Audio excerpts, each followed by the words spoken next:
guys, we are back with Messy on Purpose, and I have my new friend Liz here. I actually met her through my husband's love for cigars. So Yes. she's going to give us a little introduction on her, and then we're going to dive into a great topic that's going to be a lot of fun. Okay, that sounds great. All right, so I moved here from Colorado about 8 years ago, and I do absolutely love Las Vegas. I don't miss Colorado. We could talk about that someday. We can. And I started working in the cigar shop, even though I've spent my whole life working in salons. And what I think is interesting is I met Justin, her husband, who's really one of the few cool guys that comes in there.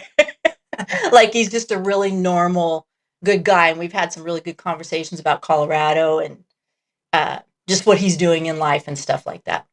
And through that, he brought in Felicia for me to meet her, which is really great. And we kind of just hit it off because we have a lot of things in common, which I think is part of what we're going to talk about today. Yeah, very rare too. Like Very rare. I don't run into a lot of females that have anything in common with. Me neither. Me neither. And that's kind of what we're going to talk about. So Yeah. we're gonna talk about that. We'll probably dive in a little bit on Colorado a little bit, and Yeah, that'd be good too. Because I don't know much about Felicia, nor does she probably know much about me. So Yeah. I'd like to learn a little bit about her too. So this will be fun. Yes, I can't wait. Yeah, I love it when I have a conversation with people that I like don't really know because there's so much to learn. Absolutely, 100%. Yes. So where should we start? I think what I was saying earlier, and it's really interesting to me, is you and I might have come from different backgrounds, probably. But I want to know how we got to the point that we are very. I personally have men friends. I have quite a few, and that's all I deal with all day. And I've never had many female friends because I've just never felt like I fit in 100%. Also, I didn't feel like I could trust women as much as I trust men. And one thing I really love about men is one of the reasons I hang out with men is if you say something that offends each other, you get over it, you move on, and there's no BS, there's no pettiness, there's no for 2 weeks you don't speak to each other. We have little tiffs even where I work sometimes. We get into little things. And in 5 minutes, we're over it and we've moved forward. And that's really important to me because I'm a move forward person. I don't like to get stuck in pettiness. And so that's part of my thing is I just think I appreciate men because we can just maybe part of it's we talk more superficial and I don't have to get as deep into my life with them. Maybe that's it. Now that I'm thinking about it. I actually don't think that's the case though, because there are quite a few men that I like just lay it all out too. That's true. That's true too. That is so true. Like my poor friend Lee, he's probably heard way too much. Well, see, that's you can tell them a lot, but I think it's just different. It It's is different. and I came from a really male dominated background, and I wanted to hang out with my brother and my dad. So because I was so into wanting to hang out with them, I had to learn a lot of male things. So I had to be they hunted and they fished and they and played sports. So I did all the things guys would do. So I knew the more athletic I became, the more attention I got. Interesting. If I was good at fishing, the more attention I got. So you were more of like a Tom girl, Tom girl. but for the reason of wanting to hang out with Yes. them, not because that's necessarily what you automatically enjoyed. Right. It was because you wanted to spend time with Yes. I wanted to spend time with my brother and my dad. So because of that, I became a tomboy. And then it developed into that I absolutely loved athletics and I just kind of had a gift for that. So I became deeply immersed into athletics. And when you're a girl that's deeply immersed, and I don't mean just a little bit, I mean in a low level Caitlin Clark type level where it's all you care about, all you think about, and you're just immersed in it. So I met many men through that because they were big fans of mine, big supporters of mine, and I had a lot of things going on with guys in sports. So that became a big thing. But what that created, especially in high school, was a lot of jealousy with a lot of girls because the guys were big friends of mine and followed me and wanted to go to all my sporting events and everything. The girls that were their girlfriends did not like it, which I understand. But it would be kind of like meeting Justin at work, and he and I are friends. But I've always respected that he talked about you, and he's so respectful. He's not in any way, shape, or form a weirdo. He just wants to talk to you. He talks, has normal conversations. I respect that so much. So those are the kind of guys I'm friends with. Right. And there's no reason to be jealous of None. that. None. Absolutely none. I've never worried, even if a girl, actually, I kind of find it funny when girls hit on him, but that's just me. I'm a little crazy. I think that's awesome. But like, why would I know he's fully committed. Like, that's not Yes. like I'm worried he's gonna cheat on me. And if you are worried, why are you worried? 100%. Why are you with him if you're worried about that? Yeah.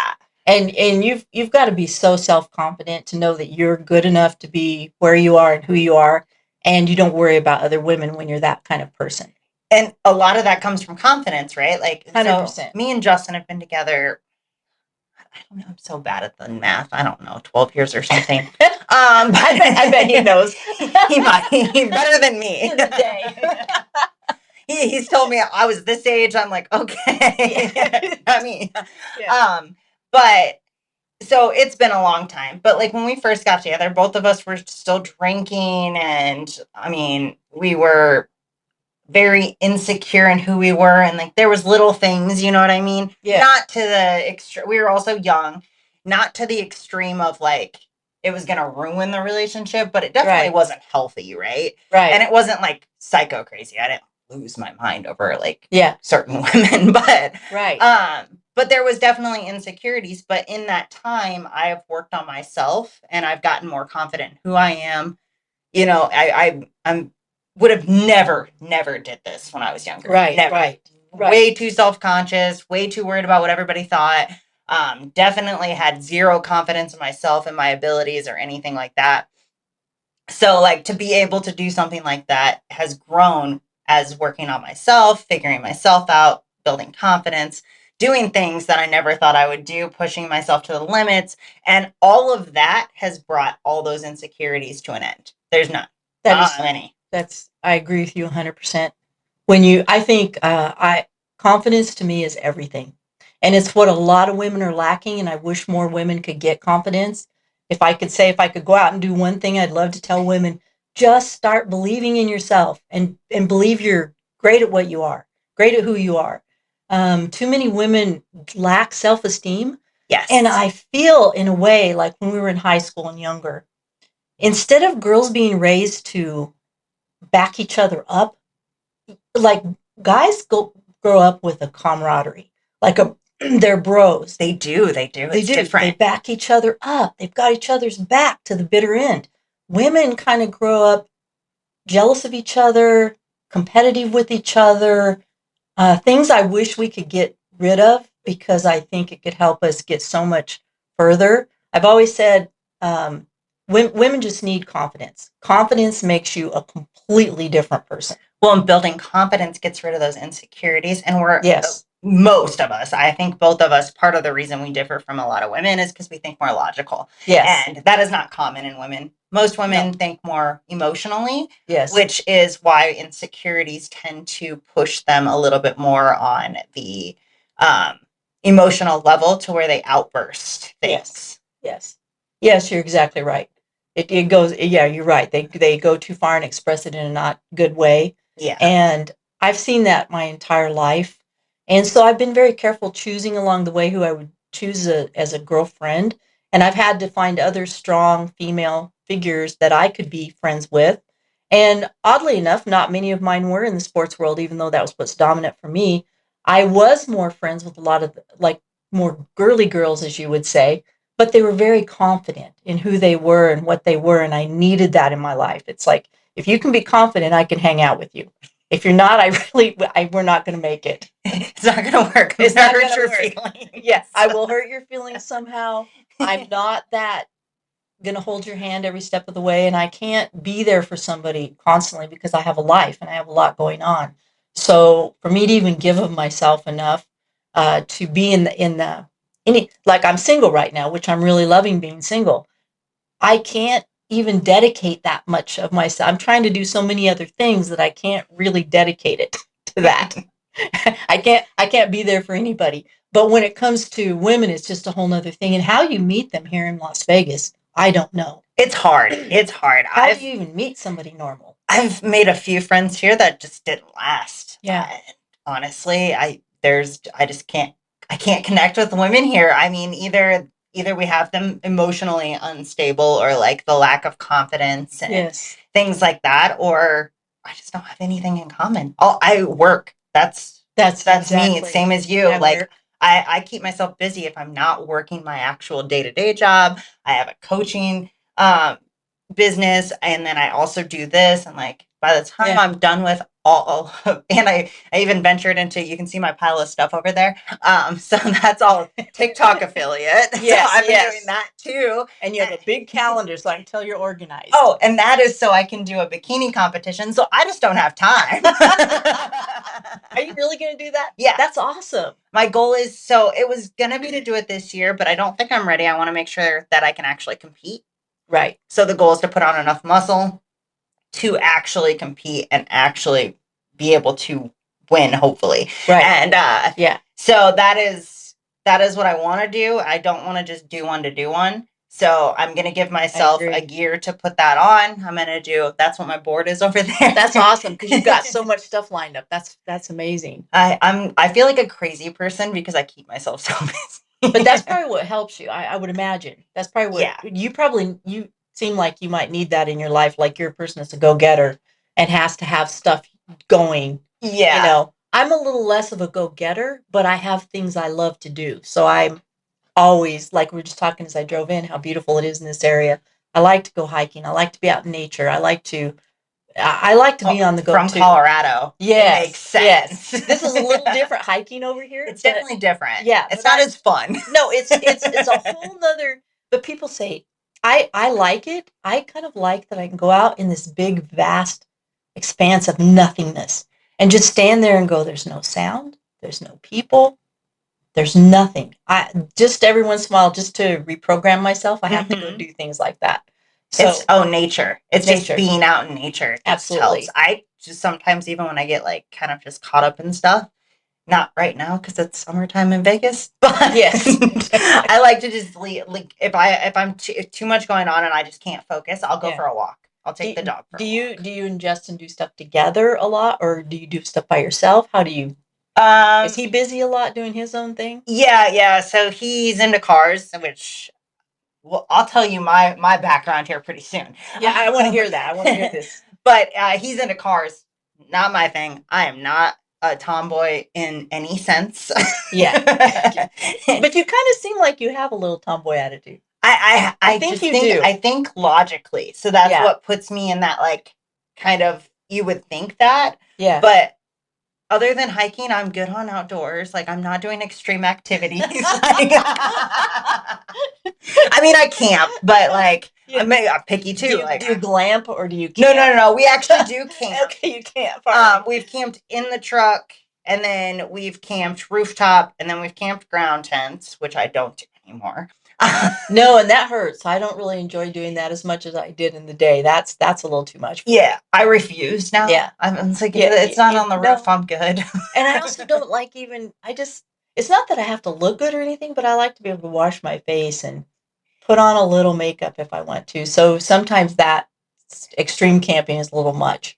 I don't really mind that. I don't necessarily ever want to do a camper, and the reason is because I like being able to get away from people when we're Absolutely. Camping. That's so, my thing right that there. Off-grid. I like everything off-grid. Yes. I'm not put me in a campsite, now I'm paranoid. There's too many people around. There's dogs barking, and it's just... No. Well, no, and then it's like, what are you getting away from? If you're going to that, what are you actually trading in for? It's a glorified trailer park. Yes. Yes. And I'm not saying anything about a trailer park. Luckily, I didn't grow up in one, and I don't want to be in one. Did you? half of my childhood was in a trailer park, so I can say that. So you don't want to go back to it. No. And I don't want to go there. It's like, no. I don't really want to be around that's what I say when I go out and I found places I can go and just be completely by myself. And it's when you can reflect. You know, I always say nobody can fix you better than yourself. So like if I have anything going on, I have to go out and think and sometimes just talk to myself, hey Liz, you need to get it together. You gotta get it together. I'm the only one that can really straighten myself out. So I have to sometimes just go be free and go do stuff like that. just to get myself. I mean, I totally get that. Like, if somebody tries to tell me what to do, like, I'm not going to want to do it. No. I tell myself, you need to get it together. You need to do this. Explains the calendar. Yes, like, exactly. It makes a difference. And then you'll fix it. Yeah. I can only depend on myself, and that's something I think I got just growing up. Yes. Just in general. Like, you realize that, like, no one's coming to save you. Yes. So you got to figure this out. Exactly. I'll tell you a little bit about my growing up, yeah, so you can kind of understand the like female dynamic then. Yeah. So growing up, I had a sister and 2 brothers that lived with me until I was probably like, I think it was like 8 or 10, anyways, it was 4th grade actually. We moved in with the man I call my dad now. He technically adopted us, right? And that's what got us out of the trailer park. Well, that's good. Then that's a plus. So we moved from, we were on the Illinois and Iowa border, and we were over in Illinois in a trailer park in Milan, and we moved across the river into a small town called Buffalo and into a house. So big difference, right? Big difference. So we moved over there. Can I ask just real quick about your real dad? What happened with him? So is that an okay topic? Yeah, no, it's a fine topic. He just had some issues, drug related stuff, and they split up. And honestly, I seen stuff that I didn't want to see when I would visit, and I got to the point where I refused to go. And then I don't honestly know what happened, but eventually he gave up his rights. I don't know how my mom got him to give up his rights or whatever. Wow. And then my dad adopted us. Nothing against him at all.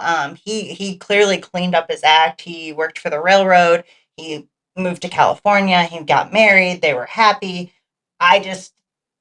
When I disconnect from something, I fully disconnect, and I disconnected at such a young age that like building a relationship later on just wasn't in the cards. I gotcha. So right, exactly. Like, I also don't talk to my mom anymore very much. Like, it's not, and that's a whole other thing which I won't put on here.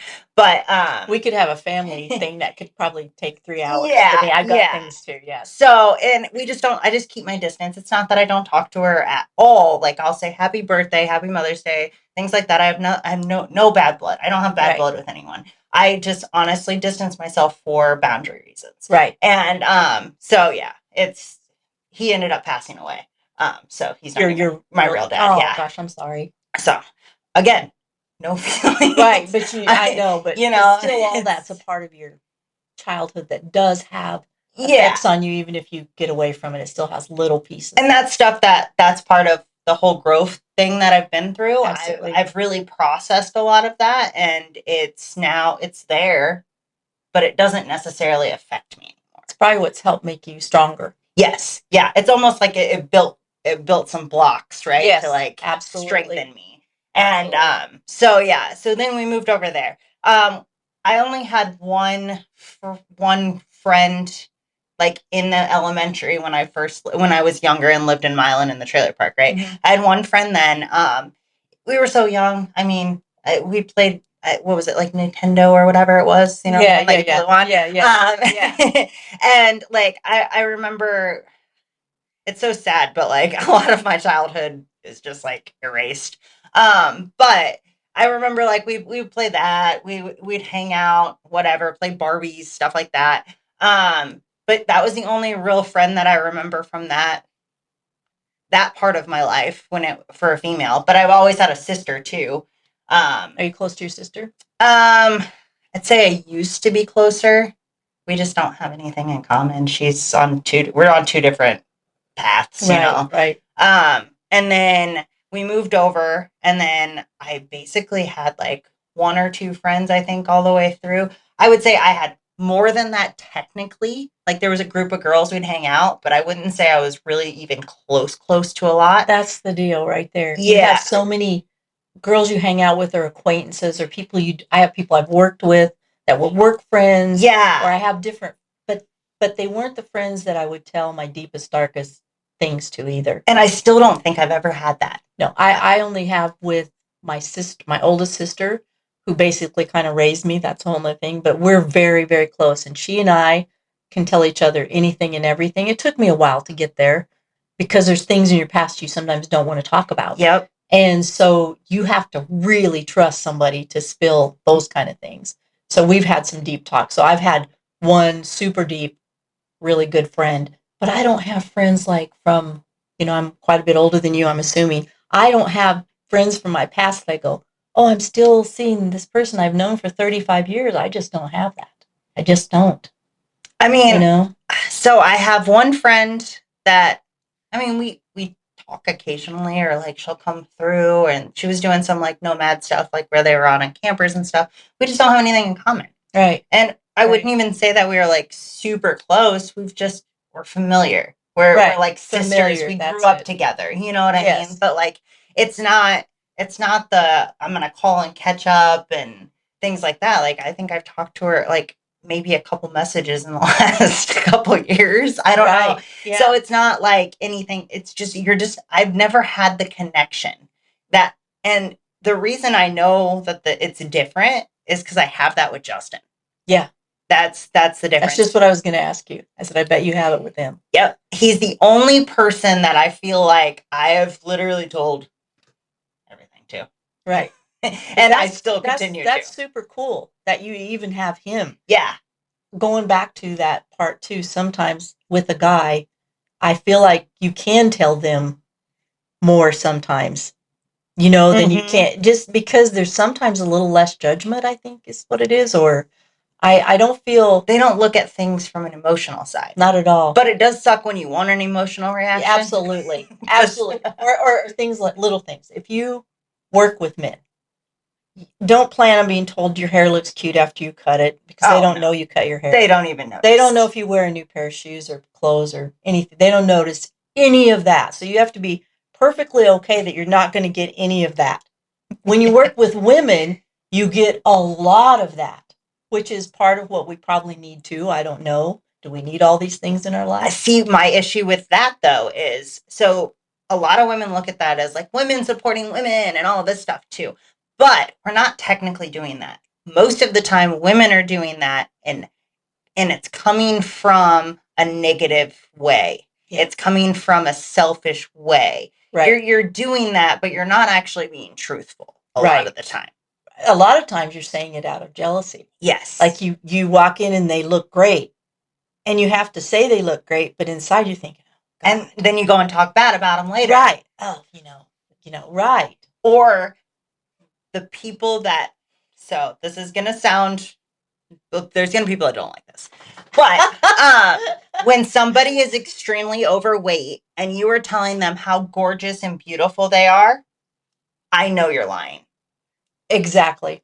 And it's become now kind of the thing to do. Mm-hmm. I've noticed this more and more and more. It's almost like the bigger you are, or the whatever it is, more extreme in some direction, the more you have to be 100% positive, and you cannot say, actually, maybe you need to lose a little weight. You can't say that to people. You can't. I don't see why I can't, right? I want you to lose weight because I want you to be healthy, because I care. I'm not going to sit here and tell you you're beautiful, keep getting fatter. Right. Like, I'm sorry, I'm just not that person. And I've done that many times. Oh, you should probably start working out. I can put together a meal plan for you. Yes. Yes. No, I know. And it's very complicated.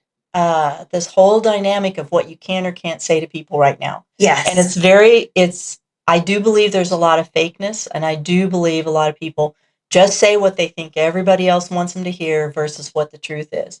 And like, okay, when I first met Justin, that's one of the things I liked about him, is he's just straightforward honest. Oh, he'll hurt your feelings. He would hurt your feelings, and he has never hurt mine, thank you. But he would hurt your feelings, but it wouldn't be because he was trying to. It'd be because he's honest. And he is, and he's just overly honest. And I've always been around men like him, so I appreciate that.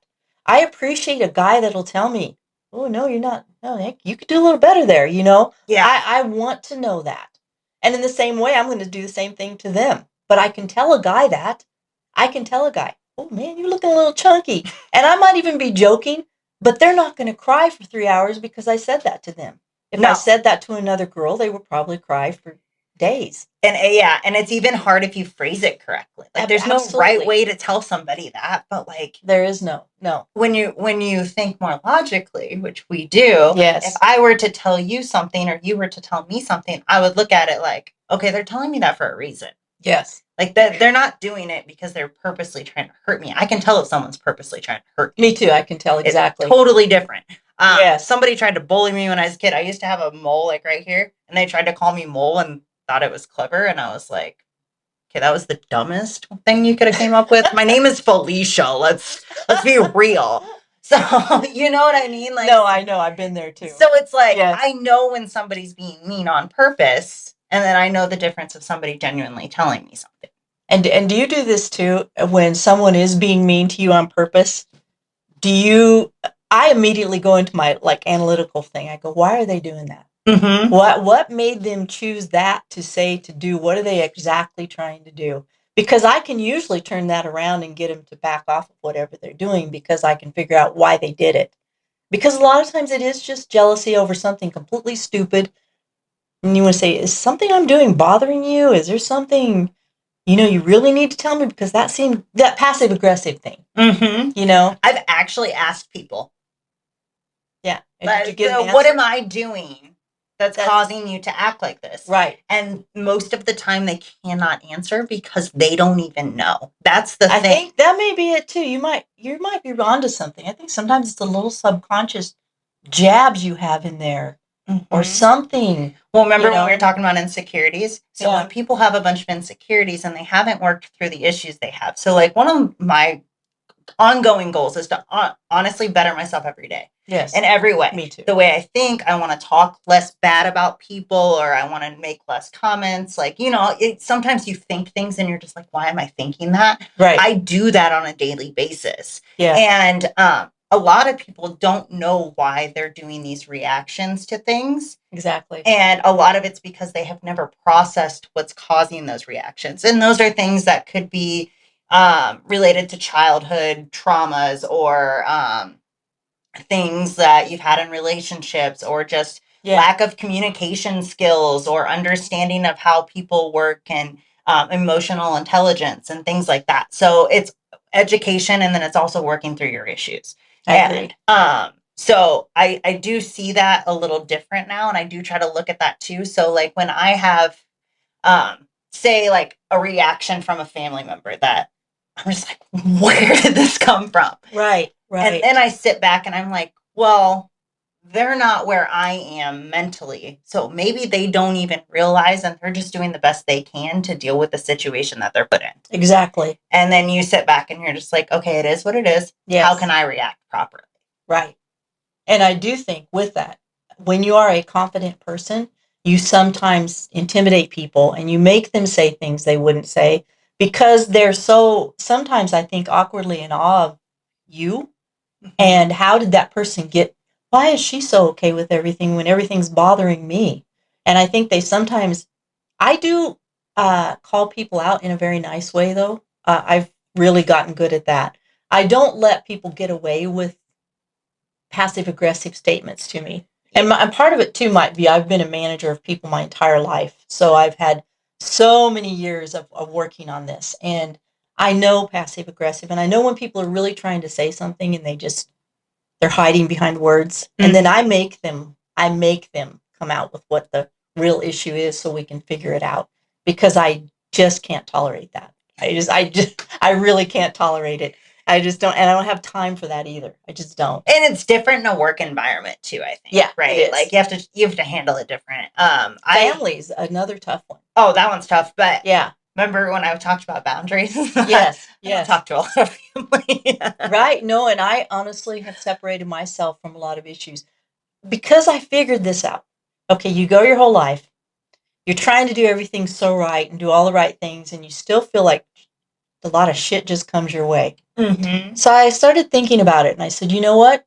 If I'm giving more than I'm getting back, then we're going to stop that, because I'm tired of giving everything I have, and I'm an extremely good listener, so people will tell me everything, but people weren't really asking me anything about myself. And I thought, I'm not getting anything out of this friendship, so it's really not a friendship. If it's one way, It's not a friendship for me. So I don't waste my time on that anymore. I just don't. I had a situation where I had to basically break up with a friend. Yeah. Which is so weird to me. I've never actually done that. I've distanced myself and the friendship just kind of goes away. But like, I've never like actually had to break up with a friend, which is really weird considering like I haven't had to break up with anyone and I couldn't tell you how long. Right. And so it's very interesting, but it was that is same exact situation. Tell me everything. Never ask about me. If you ask about me, it's usually in a selfish way. Yes. And what I mean by that is you asked what's wrong because your insecurities are telling me I'm acting a certain way, even if I'm not. Right. Is usually the case. Yes, exactly. You're so right. And so yeah, that one's tough. That one's tough. The one-way relationship. And I've found that like I feel like I'm just the type of person that's always wanted to give a little, and it sounds like you are too. Yes. Where I just constantly just want to help people. Like I want to help you grow your business. I want to bring you on the podcast to tell your story. Like I started this for other people technically. I didn't even start this for me. Right. And so like I've always been that way. I've always just wanted to help. I just want to help. And I've always gotten crapped on for it. And you get used and abused and thrown out. Yes. And I got to the point in the journey of working on myself that I don't tolerate that anymore. I have my boundaries. Mm-hmm. And when I see a situation that is now no longer servicing me in a way that is beneficial for me mentally, I'm going to end it. Me too. 100%. It has to have, I used to do it all for everybody else. And I said, that's ridiculous. You have to get something out of it. Yeah. You know, you can't just give and never get anything You're back. pouring from an empty cup. 100%. So I'm just like you. I have strong boundaries too, probably, which is why I don't have that many friends. And yes, me too. And probably I have more people that think they're my friend than they are my friend. And if they were smart enough to know that, you know, like I've been able to walk away from certain situations and not look back, and people are thinking, I thought we were like closer than that. That's the problem. You didn't know me at all. Like at all. I think too, a lot of people think that they're closer to people than they really are. They do. And it's something if you're not aware, you don't realize, right? You don't realize that you don't even have strong connections if you don't know how to build those connections. Exactly. Or you don't know how to build relationships, or you don't know how to, navigate these feelings and express yourself fully to somebody. Absolutely. It's not a real relationship. I mean, even family members, just because they're blood doesn't mean that they're going to be a real relationship. Yes. They're just related to you. It's no different than that was a friend in school. And you don't get to choose your family. No. You're born into it. Yes. And I can at least choose my friends. So I can be a little more picky. You know, whatever you get, however your family turns out, which is usually by a lot of past trauma, whatever's gone on with everybody, but everybody processes it differently. Everybody in a family processes stuff differently. So sometimes just the little kinks that go on cause you all to go different directions. And that's why I'm just like you. I'm distanced from certain parts of my family. Other I'm very close to. But I've had to work through a lot of things and had to be really honest with them and myself about where we are in life and what got us to this point, and how we're all a little messed up from certain things in our past. And you've got to learn to be, strong enough to get over that and just keep moving forward, because once again, that's all I care about is just going forward. It's hard too, right? Like I can't even say there's anyone I'm close to. I don't even know if anybody would care if I came back to visit or not. Like they maybe would if I said something. They'd be like, "Oh yeah, we'll make time or whatever." But do they really? Nobody's ever came to visit me. Well, I can't say no one. My sister Jamie did, but she came out for technically a work thing and stayed with us. So I think people too expect you to. Now I forgot where we were. Okay. I was talking about how like nobody comes to visit except for the one sister that came for a work thing. And yeah, you're right. Like they expect you to go back. They expect you, but they do not. Like it doesn't work the other way around. No. And actually, me and one of my sisters got into it a little bit from that, and I took it away as like, you know what, I'm just gonna keep my boundaries. Like I'm not gonna engage because again, mentally we're on two different levels, and it's not the same conversation. Right. And it just wasn't worth having. Right. No, there are conversations that are well worth it and worth putting the effort into. But when it gets to a certain point, rather than make it just some horrible situation, I'd rather just say, okay, You win. I'm out. I'm going to be doing this. You do your thing. You want to come see me someday? Let me know. But here we are. And I usually just leave it like they can feel like they won. It's fine because again, I don't come from an emotional place. I don't have ego, and I just look at it for what it is. Right. And if you need to feel good and you need to feel like you won that conversation, you can have it. Yeah, absolutely, absolutely. Because I'm not competitive in that way. No, I don't have to be the winning every little battle we have, because to me they're not even battles. They're just, once again, going back to people's insecurities, and they take stuff out on you that they shouldn't, say things that they shouldn't, and if you go back to like younger in school, I cannot even count the times that girls said something really mean to me on purpose, because they were jealous. And I back then was too young to understand that and let it, like this one girl one day, I wore this yellow dress that I thought was really pretty. And she told me I looked terrible and that yellow was a horrible color and I looked so ugly in it. And then she just told me all this stuff. And at that moment, I let her win because it killed me. And for about probably 10 years, I didn't wear the color yellow because I thought I was ugly in yellow, just because she made me feel that way. But the moral of this is, once I became a stronger person and started realizing, she did that to hurt me because I had better things in my life than she did. And she just was out to seriously hurt me. It was probably a kid that didn't get a lot of new things, you know what I mean? She was jealous of you talking to the boys. The boys, that was a big one. It was just those little things are constantly hitting her, and then she's like, I'm going to hurt her too. Yeah. And I'm going to go after her. I'm going to take her down some pegs. She's too happy in life. Let's just mess. Do you notice that too? Like I'm extremely positive and really happy all the time. Yeah. Positive, happy. Every day I'm in a great mood. And there have been some people that I think that bothered, and they almost like had to try to take you down, like get you off that happiness you're on. And I'm like, why would you dare be trying to stop someone from being happy? Because they're unhappy. Because they're unhappy. And if somebody else is unhappy, they can justify their unhappiness. I think that's true. And that, unfortunately, is way more, I'm sorry to say it, a girl thing. Oh, for sure. Because I don't have guys doing that to me. No, because guys go after things a little different, right? Different, yeah. They have this whole like alpha thing with them. Yeah. They're trying to one-up each other, but they're still bros. Yes, but they still back each other up. Yeah, and then they always have each other's back. So if there's an issue, the tribe stays together, right? Yes. If they're in a competition, they're in a competition. Yeah, they're going to kill each other to win. But they'll still be friends afterwards. Or like you see something I've always noticed in like UFC. You have the women. Yeah. Very rarely do they hug afterwards. No. Men almost always do. Yes. Yes. That's exactly it. Is that dog? I don't know what she's saying. I'm sorry, I'm obsessed with her dog. But no, that is true. That was another thing, being in sports. That was another interesting thing. It's like, I don't know. I just, the whole dynamic is so different. And being, I think we talked about, because I work in a cigar shop, I work around men all day long, 24/7.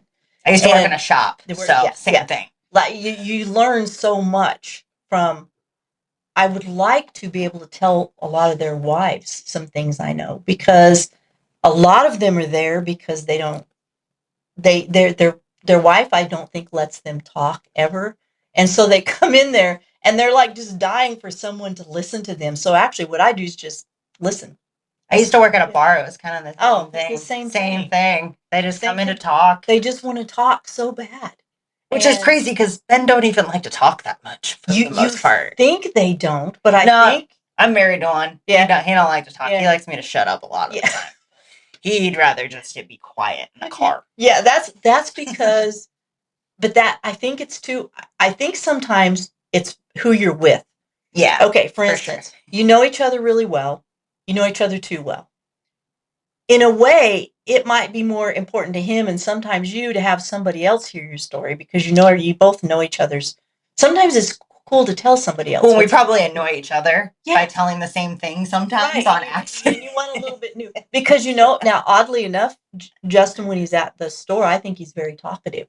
See, I would have said he's very talkative. I know he comes there to like that's like social for him. Yeah, that's he's not. He doesn't really like socialize outside of that. I would say. He's more of a homebody. Yeah, he's not he's not. But he's just, you can tell he likes to talk, but he's not like in your face or anything, and he likes to educate. That's his thing. Yes. I don't know how many times he's tried to explain things to you, but that is definitely like his favorite talking point. Yes, or like I've noticed we have some things in common. We're picky about certain things, like we're talking about how clean he likes to keep his car. Yeah, and I'm one of those too. I'm a little bit weird about stuff like that. So we've had some stuff we've talked about where we compare those things, and I said, okay, I can see where he's coming from. He's structured in those ways. And I tell him it's his cartism. Yeah, he does have cartism. And sometimes I do too. We were talking about when you get in somebody's car and they've got food and wrappers all over the floorboards, and you're thinking,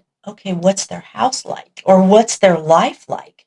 That it does show character. It really does. It does. So see, that's another great subject. So we talk about things like that. But some of the guys that come in there you can tell they are just dying to tell you anything. And sometimes it might be because you might listen without judging, whereas their wife's going to say, oh, shut the fuck up. I've heard that 100 times. Well, and I mean, we do have a lot of relationships that are just not like the healthiest, right? Not healthy. We just talked about how we can't make friends with females. Imagine being married to some of these females. Oh, I cannot. No.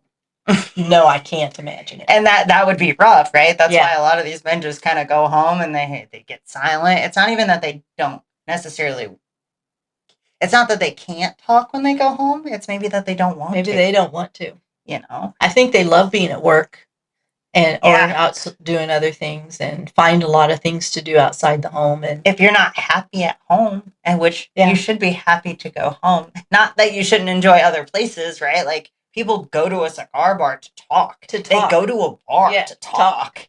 I mean, if you're there for bad reasons, then there might be some help needed. Yes, exactly. But most people, those are all social activities. Yes. But if you don't get or don't want to talk at home, you're going to want to talk even more in those social aspects. Well, I think to be in a really good relationship, you need to be almost best friends. Oh, for sure. If not best friends. Yeah. But almost best friends.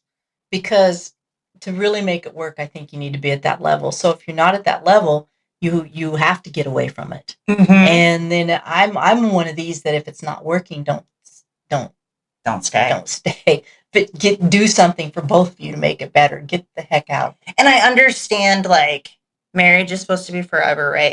Yeah. And I do think you should do what you can to try to make it work, right? Yes. Like, you should get help and try to work through things. Yes. But if it doesn't work and everyone's unhappy, end it. End it. Absolutely. For everyone involved. Yeah, it's not... And your friends see it. Everybody sees it. You think people don't see it. Everybody... There is nothing more comfortable than being with a couple that don't like each other. Oh my God, it's horrible. That's the worst of the worst. And you just feel so uncomfortable being there. It's awkward. I don't even like being around anybody, male, female, or who don't like another person, and I'm in that same room. I just feel like, oh my God, this is just...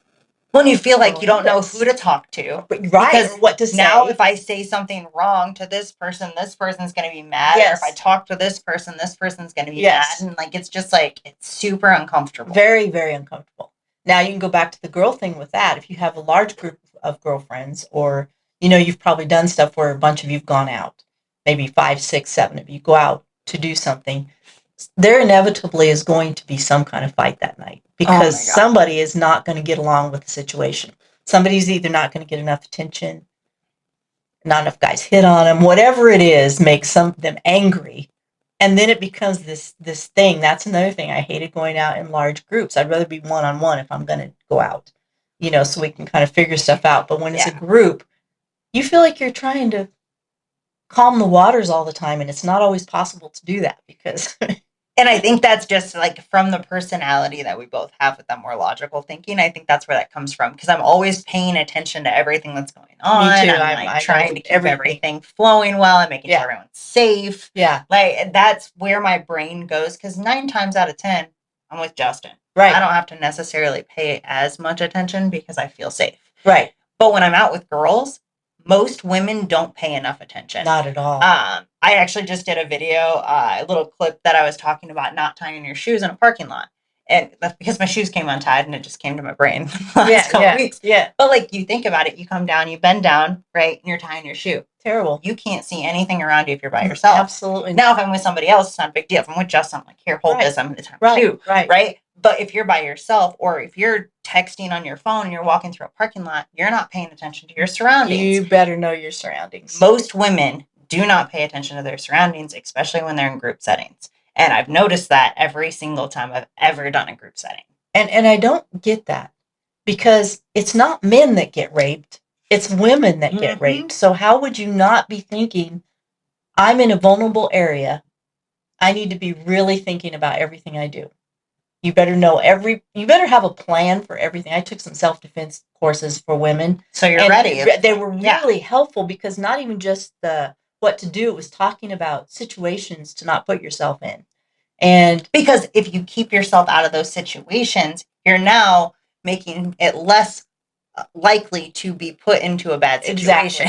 Exactly. So I think I wish that's another thing I wish all women did more of that is really do some things to take care of yourself, figure out how to not get in these situations. Where I work is not the best part of town. And there's a lot of nights it's just myself and another girl that are working by ourselves.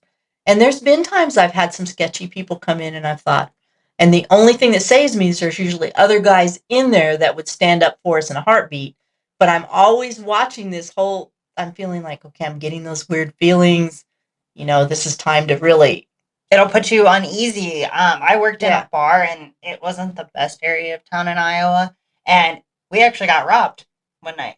Oh my God. It was the only night I didn't have a regular there with me. Oh my God. Were you terrified? Oh yeah, it was one of those situations where it was like I just didn't know what to do and I kind of froze for a minute. And then I watched the owner is female and she's just like a little older lady, right? And she like fell to the ground and started freaking out. And like all I did was like stand there and I was like, I don't know what to do. And then I seen her do that and I was like, okay, I have to do something. It was going back to that like I have to do something because nobody else is going to do something. Exactly. So then I tried to fight the guy off and then he ended up running out with a bag real quick. And that was like the end of it.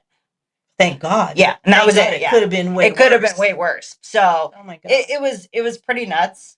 But like, it's something that you have to think about. I can tell you not one night after that did I not have someone there with me. Because I was able, it was a regulars bar. I was able to call like, hey, I'm here by myself. Can you come over here? And like, they would come over and stay. Was it a small town or was it a 100,000 people? And it's made up of that's just the one city that we're in. It's called the Quad Cities. It's made up of 4 cities, technically 5. But okay, in Iowa? Iowa, Illinois border. Okay, gotcha. But this was in Iowa. Okay.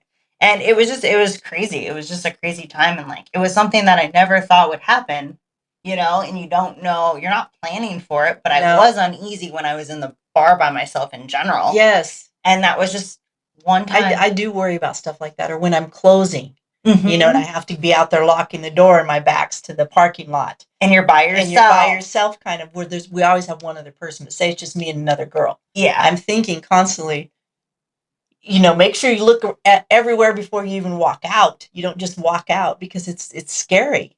And sometimes I think it really bothers me that as women, we talked about this one day, my friend and I, another friend of mine, how you have to be thinking about being attacked.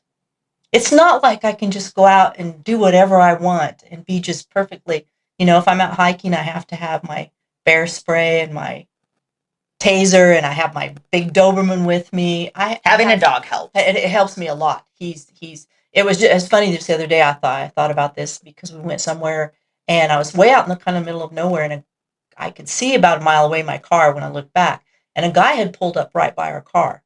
And I thought, well, that's weird. He has a million places to park. Why is he parking right there? And it was time I was supposed to be going back to my car. So I was kind of delaying a little and realized I had to go back there. But because I had my Doberman with me, I noticed when we were coming up, at first he started to get out. And then I kind of had my Doberman go around more toward where he was. And he stayed in his car. And I left and everything was fine. And that could have been perfectly innocent.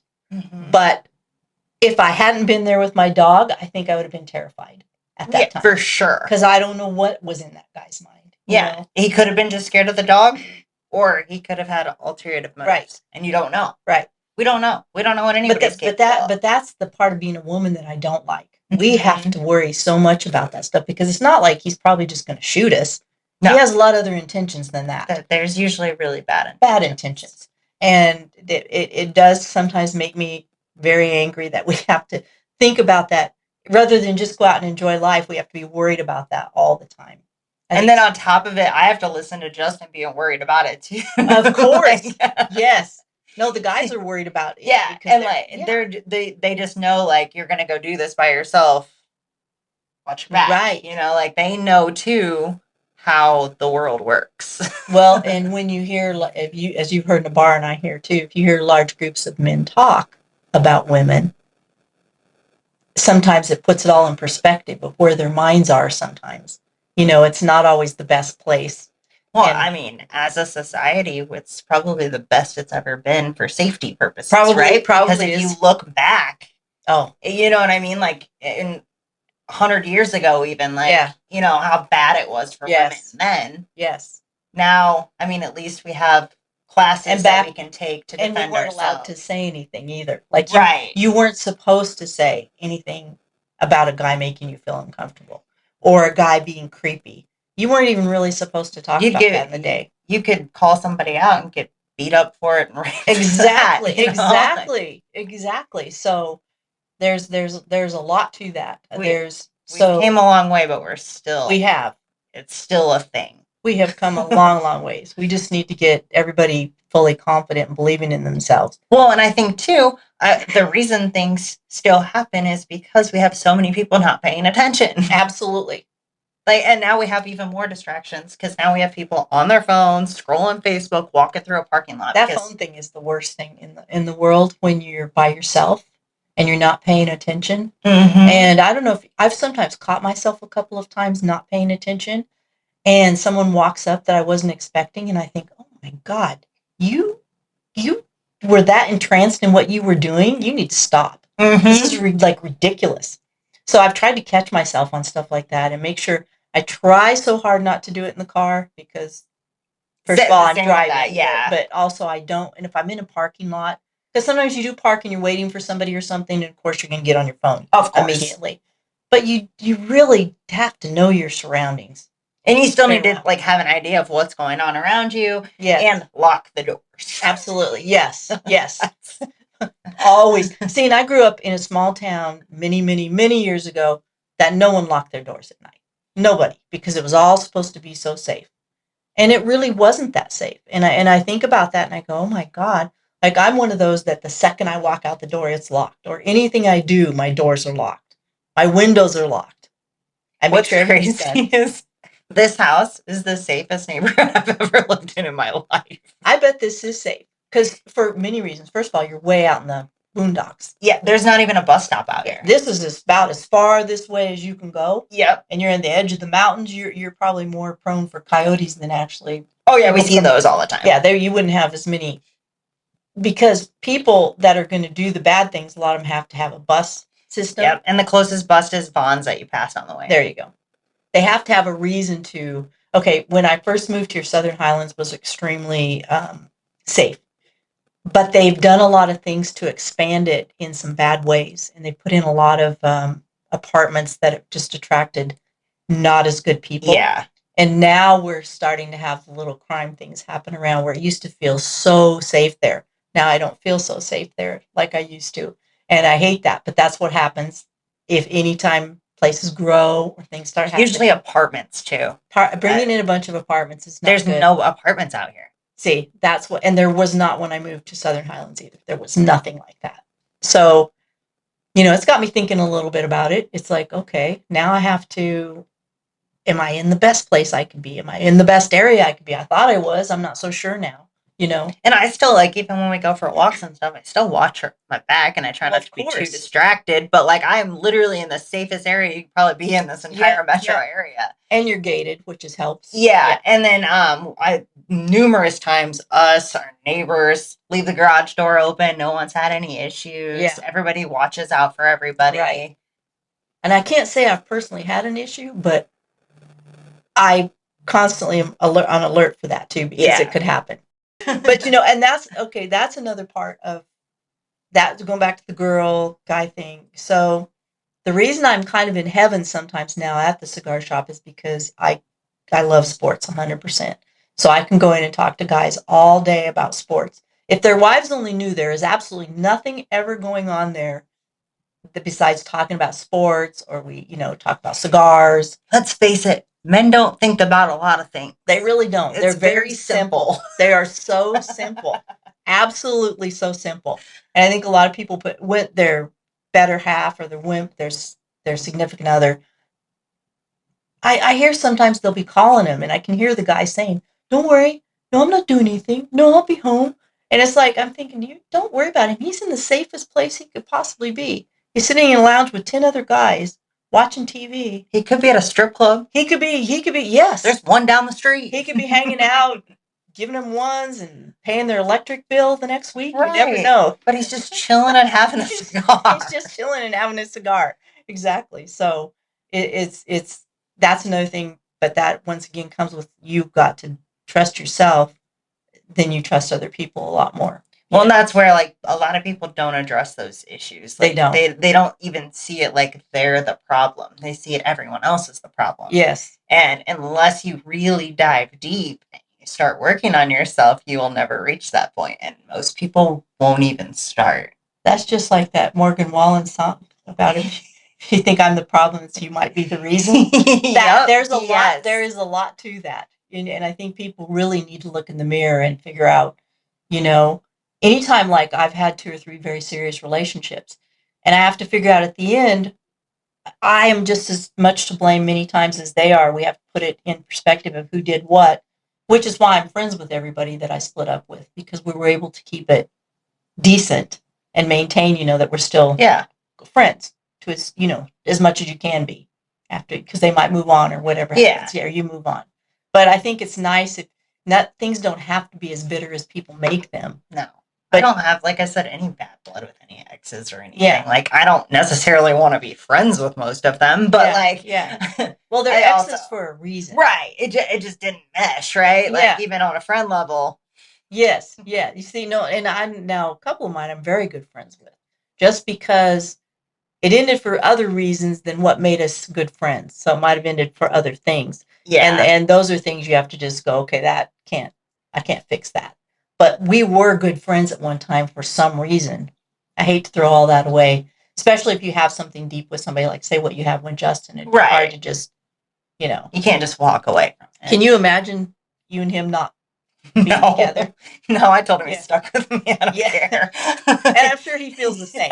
He's probably like, this is exactly where I want to be and how I want it to be. So I actually, my high school boyfriend, I actually trained his wife for a little bit.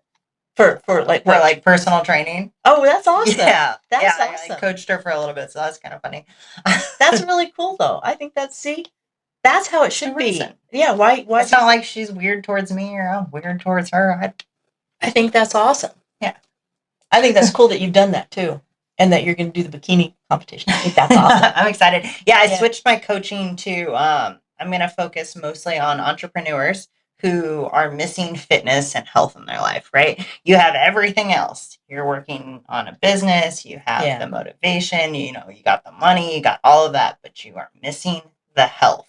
Right. And that's what it's usually, most people miss it because they're busy, they don't make time for it, it's not a priority. Right. How can we change that? And that is kind of where I've shifted my coaching. That's great. That's great, because I think a lot of people have so many things going right in their life, but if you don't take care of your health, then nothing else is going to matter in the end, because you want to, I'm one of these. I want to live as long as I possibly can.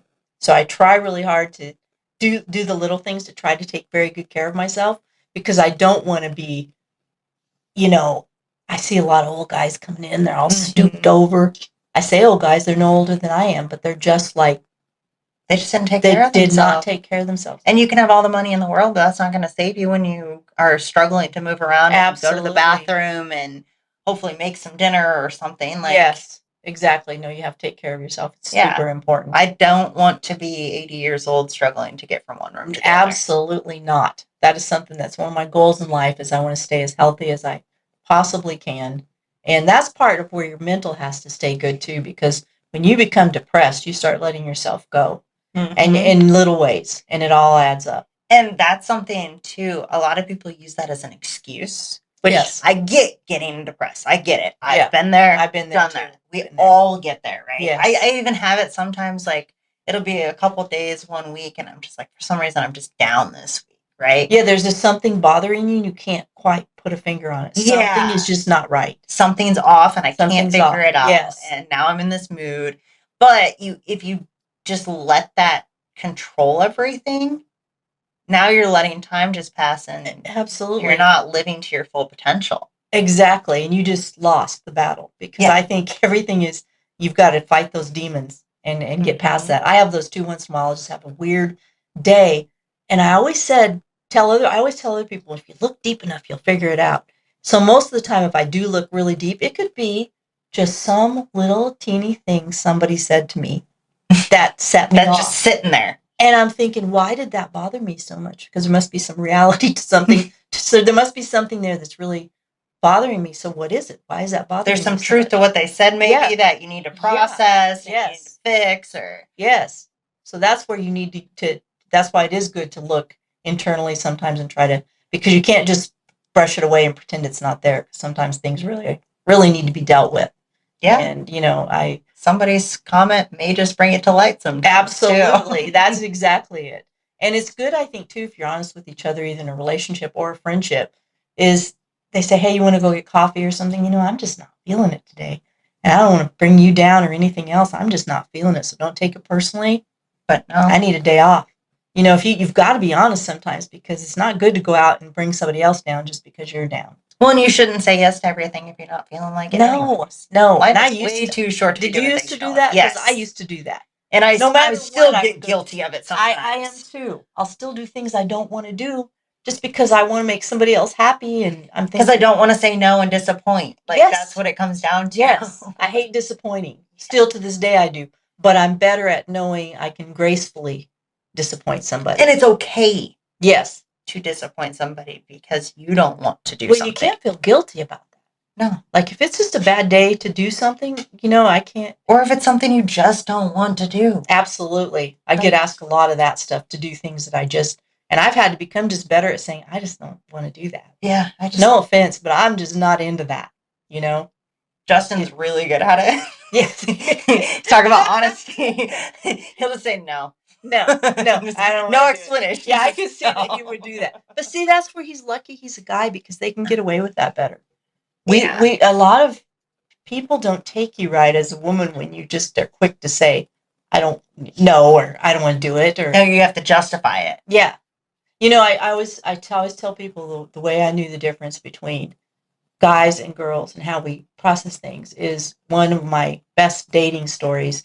Is I was very single, long time ago, and in a really good time of life where I just like to go out and just date a guy here and there, but I was having so much fun doing everything else. And so I met this guy that I thought, that he'd be great because he seems just like me. And I told him, I'd love to go out with you, because he kept asking me out. I said, but I've got to let you know right now, I can only go out maybe once or twice a week because I've got so much going on. And he goes, that's perfect because I don't want anything serious. That's great. Sure. And you know how this story goes. So I think I'm about 3 dates into it. And he's, well, why can't you go out tomorrow night? I said, because I've got other things going on. But what do you have going on? I guess that's really not any of your business. I tried to tell you I don't want something serious.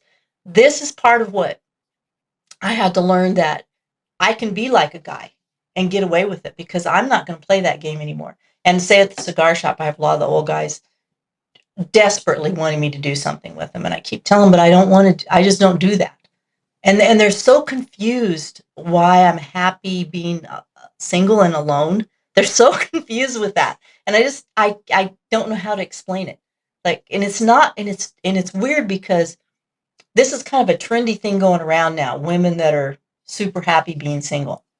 Okay, but I was in this trend way before it was a trend. Okay, before it was like before people talked it's about more of I think it's not even necessarily a trend. It just no, please stop. It's a conversation now. Lay down.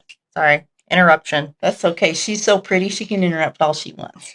You're just too. You are so cute. You are so cute. You all look at. You're just making up for everything. You're just a sweetheart. But you won't get on camera, so yeah. Do you want to be on camera? She hates the camera. You hate the camera? I think you'd be so good, Ghost. You're so cute. You are such a cutie. You are such a cutie. Yeah, but you know what I'm talking. People talk about it now, and part of it. Well, I think it's to make them feel better about being single because more people are just single in general now. Well, and there's also many men that are against women that feel that way because they now think that we are anti-men. Oh, it has nothing to do with being. I love men.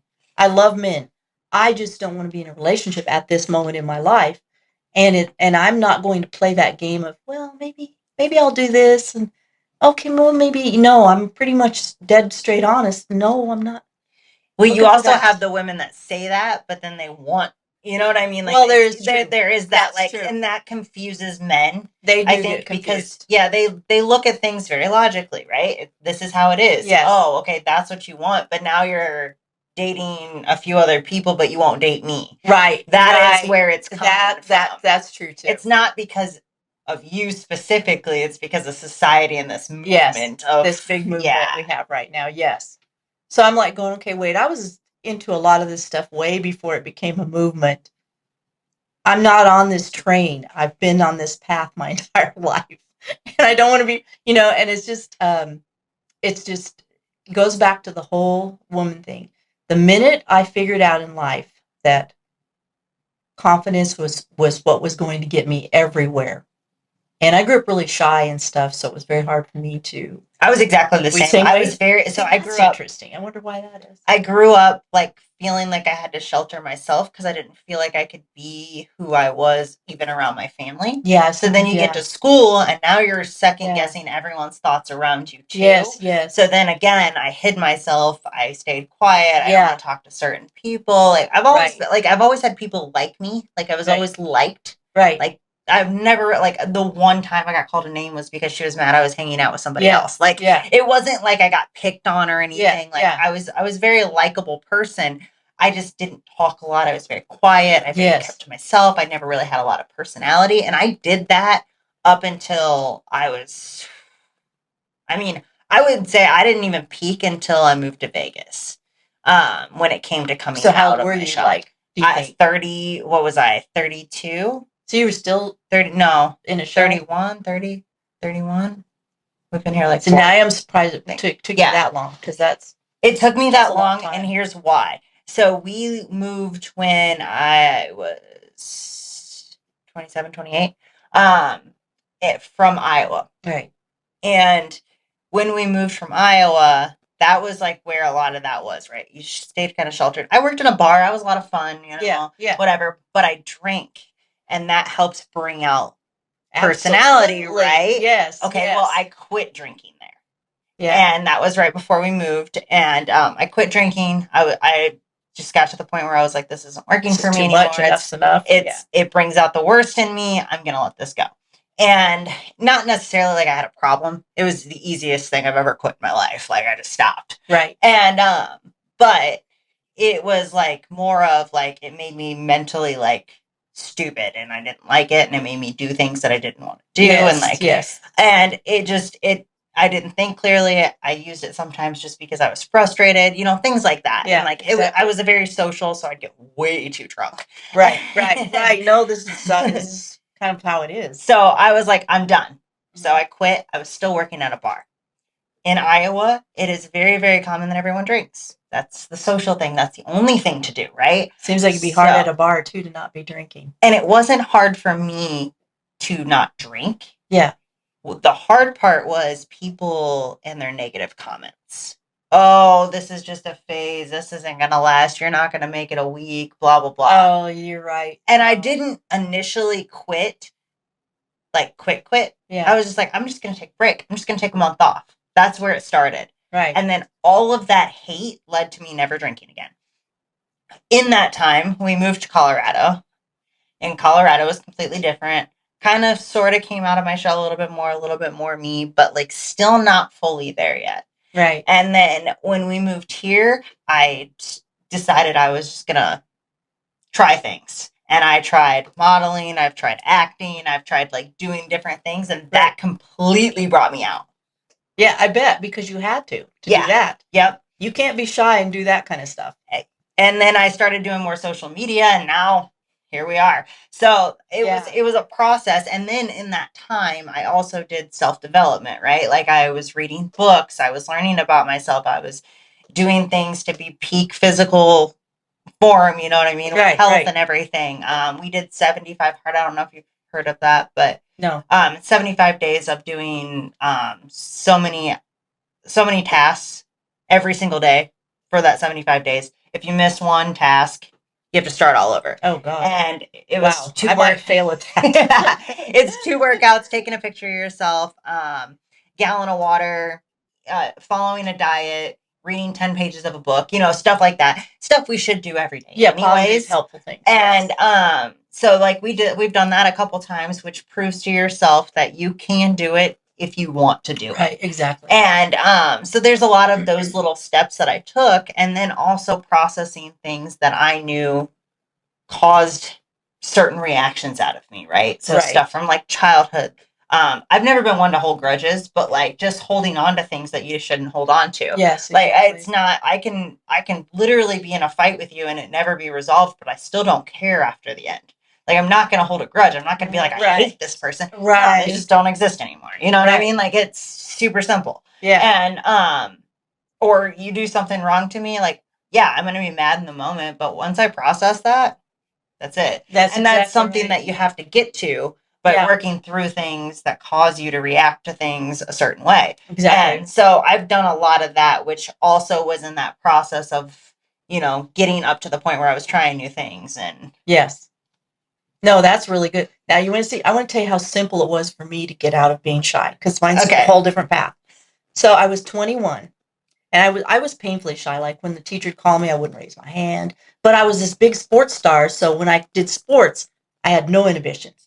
But in all other facts of life, I was just this shell. Okay. So I met this girl. I first got this job at a clothing store. And this girl was just out there. She said whatever she had on her mind. She was kind of loud. She drew a lot of attention to her. Everything I'd never been. And we started going out to lunch together because that we're the only two working at the time. And I remember at first I was so embarrassed being with her because she was so loud and she was just saying stuff all the time. And then I saw something. People liked her. And I saw that she got everything I always wished, like more noticed and everything. She was that lightning rod for me that made me go, no, she's not the one that's wrong. It's me for being so quiet and stupid about it. It's like, why am I so worried about what people think? How old were you then? 21. 21, okay. 21. And I just turned, because of her, I just turned this corner and started hanging out with her more and more and more, and became more able to come out of my shell, blah, blah, blah. And then it just went from there. But it took seeing, because at first I thought if you acted like that, people thought you were weird or something was wrong with you. I didn't think being loud in public was normal at all, but I realized people really liked her, and I'm going, oh my God, she really gets good results with being just kind of crazy. What was the reason you were so shy? Like behind that? You know, I think back then in my 16, 17, 18-year-old stage, I was 100% confident in sports. But everything else about me, I just wasn't that confident about. I didn't think, I didn't know how to dress as cute as the other girls did, or I didn't know, I just didn't get it. But I got sports, and that was the one thing that I felt. So that when I did that, I was completely comfortable and completely at ease. But anything else, I was completely just quiet because I didn't want people to, I was embarrassed about things. But I came from a family that was really a kind of quiet family. And I grew up without any hugging, any touching. We didn't even say I love you my parents have both passed away now, but we never said I love you in all those years of my life.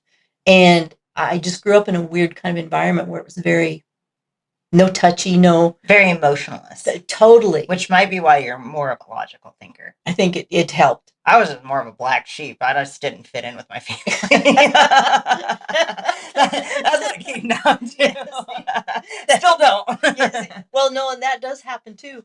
But sometimes I know my middle sister probably felt a bit more like she was the black sheep. And she was a little more outgoing, and she got in a little more trouble than the rest of us.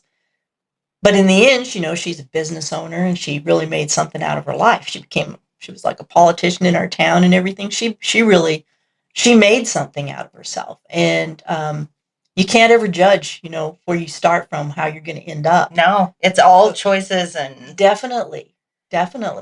So,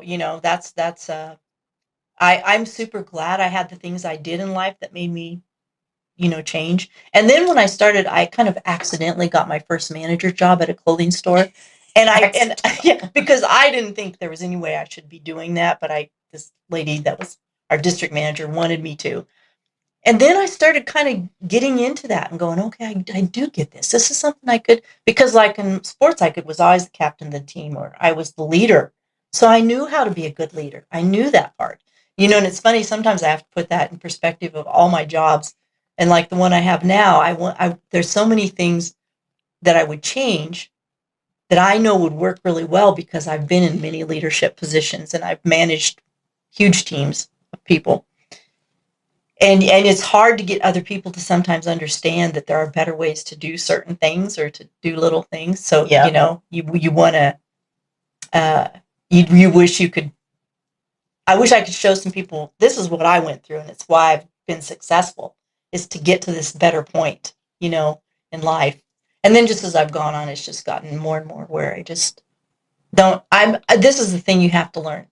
I don't want people to not like me, but I can't care if they do or not.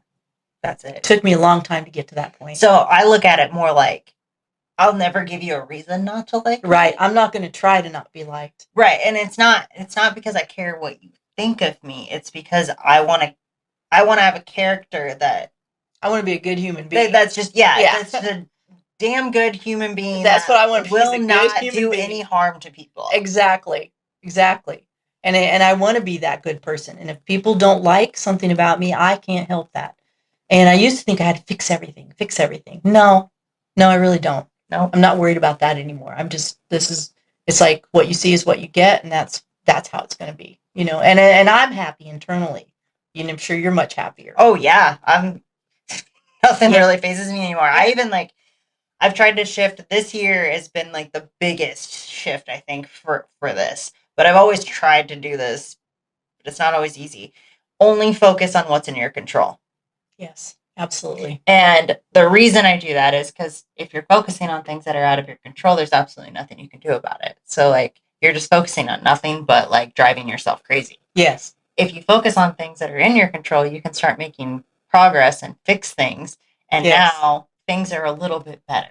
Even if they're not perfect, they're a little bit better. Right. No, that's a great way to look at it, because you can't control the whole world. Nope. And you can't control a lot of things going on around you, but I can definitely control where I am. And so say if certain things bother me, I do have a little ability to block things out. That's probably not always the best ability, because I can do it with people too. And it's not the best thing. But if but I get what you mean. You know what I mean? Yeah. But if I have to block it out, I do. So I hear people come in and they're so frustrated. Oh my God, did you see this? I said, no, because I don't watch it, because guess what? I need to have a good day and have a good life. So I'm doing and watching and doing things that are positive to me, things that make me happy. I have to stick in that world of happiness, because I'm not going to go down that vortex that we can go down. I'm not going to do that. Mm-mm. Don't want to go there. I don't want to be in that dark, icky place you can go into. Something, and maybe you've had this too, but something I struggle with is people come to me for my problems, right? Or not for my problems, for their problems, yes. Right? And all I want to do is just give them a solution. Yes. And like most of the time, people do not want a solution. They don't. They want you to like pity them. They want you to feel sorry for them. And I'm like, well, we can fix this. Like, yes. This is all you got to do. And like they get kind of offended usually. That to them is the worst solution, is to fix it. Yeah. They want you to feel bad and wallow in their pity. Yeah, and it drives me nuts. Drives me nuts. And that's not even just a woman thing, that's a man. Oh, yeah, that's everyone. That's everyone. They want you to be a part of their pity party. Yeah, and if I do not join the pity parties. I don't want to go there. And I'm the first to say, oh my God, I'm really sorry. If it's something. Well, like there's some things that I can't change, right? Like somebody passes away, I'm so sorry. So sorry. Like, I'm here for you, right? Right. But if you screwed something up and it needs to be fixed, let's just fix it. Let's just fix it. And almost anything's fixable. Yeah. But it's almost like. Or you come to me about your relationship multiple times. Okay. Yeah. It's time to end it. Yeah. There's where I go too.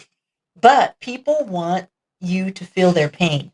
And they need to know you're with them in this. Like, also some people just, I think it's a way they get attention. It's to have you feel sorry for them. So some people, that's unfortunately the only way they know how to get attention. So they do it a lot. Well, a lot of that is because people don't live for their purpose. Like they don't find that purpose. Yes. It's a lot of the reasons there's many women that stick with the I'm a mom. It's not like what I'm doing to what I'm bringing to this world. I'm just raising kids. Right. But like, not that it's a bad thing to say that, right? But it also shouldn't be your full purpose, because what happens when those kids leave? Now you're lost and you don't know what your purpose is because you never actually built a purpose. That and my other thing I talk to women about, don't think the man in your life is always going to be there, whether you want to believe that or not. I know so many women that were my age that were not prepared to be dumped, and they got dumped and had no job. They had nothing going for themselves. I'm all about be in a great relationship and love who you're with. I'm all for that 100%. But be able to take care of yourself if it doesn't work. Well, and it's not even just not working. What if somebody passes away?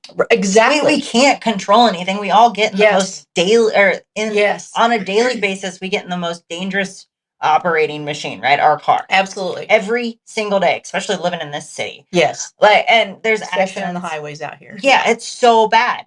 I mean, I watched, I think, 3 different videos of how did that happen in a car. But like, so that's an option. That's a thing too. Like, it doesn't even necessarily mean that the relationship's bad. Sometimes things just happen. Exactly. You got to be prepared. You do.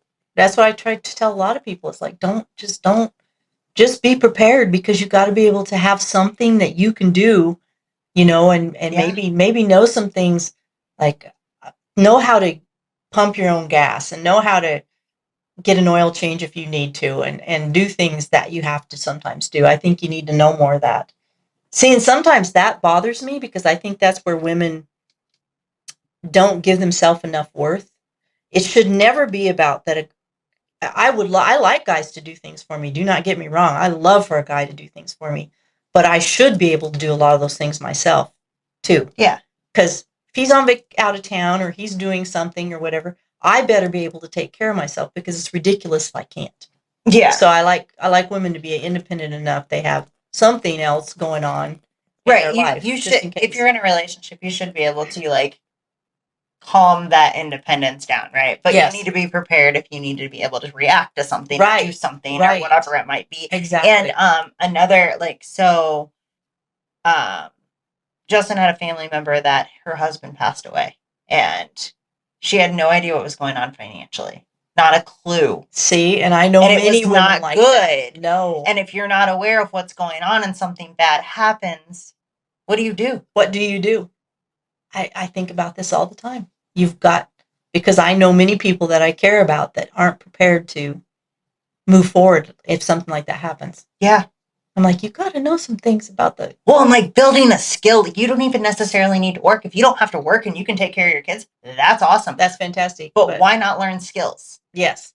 They can be basic skills. Yeah. But just something. Something that you know how to do. Yes. Just in case. Absolutely. A hobby, something. Something. But you do need to be, I just think you need to be prepared that you could end up on your own by a million reasons.